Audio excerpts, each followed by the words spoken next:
Most event-driven systems don't fail on day one. They rot, quietly, over months. A leaky field here, a duplicate event there, a decision locked in too early, and one day nobody can tell what's really going on. So let's fix that. First, the silent killers, the small mistakes that quietly erode your architecture. Then how to build one that outlasts them. And finally, why deciding too early is the biggest risk of all. Here are 6 mistakes I keep seeing in event-driven systems. None of them break anything today.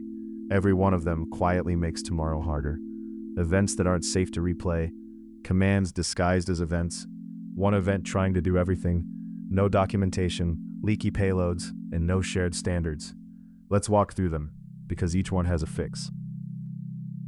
Mistake 1. Assuming every event arrives exactly once. It won't. Networks retry, consumers crash and replay, and the same event lands twice. If your consumer charges a card every time it sees that message, your customer just paid twice. The fix is idempotency. Give each event a key, remember the ones you've already handled, and quietly ignore the repeats. Same event, same outcome, no matter how many times it shows up. Mistake 2. Confusing commands with events. A command is an instruction. Place order. It's aimed at one handler, and it expects something to happen. An event is a fact that already happened. Order placed. You broadcast it, and you don't care who's listening. Mix the two up, and your services start bossing each other around instead of reacting. Name your events in the past tense, and the intent stays obvious. Mistake 3. The one event that does everything. It starts innocently. You add a type field, then another, and soon a single user event carries created, updated, and deleted all at once. Every consumer has to unpack it and guess which case applies, so split it. One explicit event for each thing that actually happened. User registered, user updated, user deleted. Smaller events, clearer intent. Mistake 4. Leaking your internals. It's tempting to drop your database row straight into the event. But now every consumer depends on your table layout, your column names, even your null quirks. Change anything inside, and you break all of them at once. Publish a clean, explicit event instead. Share only what other services genuinely need, and keep your implementation details to yourself. Mistakes 5 and 6 travel together. No documentation and no standards. Give it a year, and nobody remembers who produces what or who's listening. So write it down. Keep a simple catalog of your events, their producers, and their consumers. Then agree on a shape every event shares, an identifier, a source, a type, a timestamp. CloudEvents is a ready-made standard for exactly this. A little structure now saves a lot of archaeology later. So how do you build something that survives all of that, piece by piece? Say you're sitting on a legacy monolith. You don't rewrite it overnight. You wrap it. Put an anti-corruption layer in front, a translator that turns its messy output into clean events your new services understand. The old system keeps running, the new ones listen and react, and you migrate one slice at a time.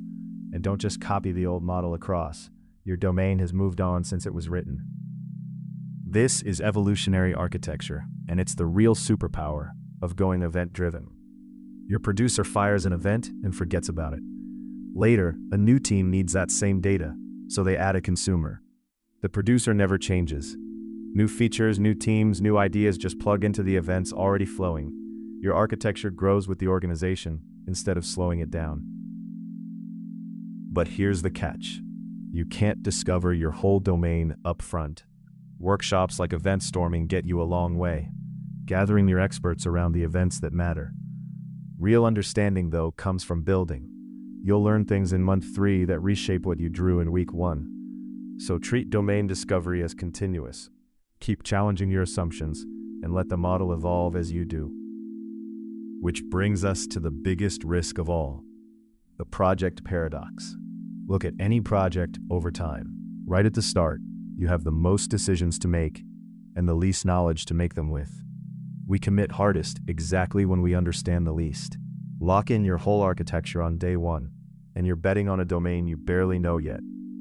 That's how systems end up rigid, coupled, and wrong in ways you only feel much later.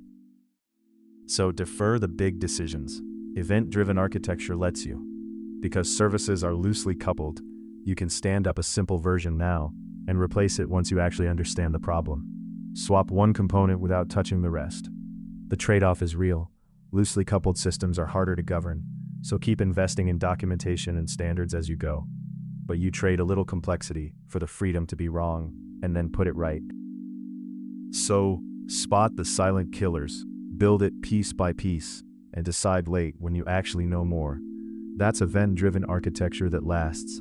If this helped, subscribe for more. Explained simply.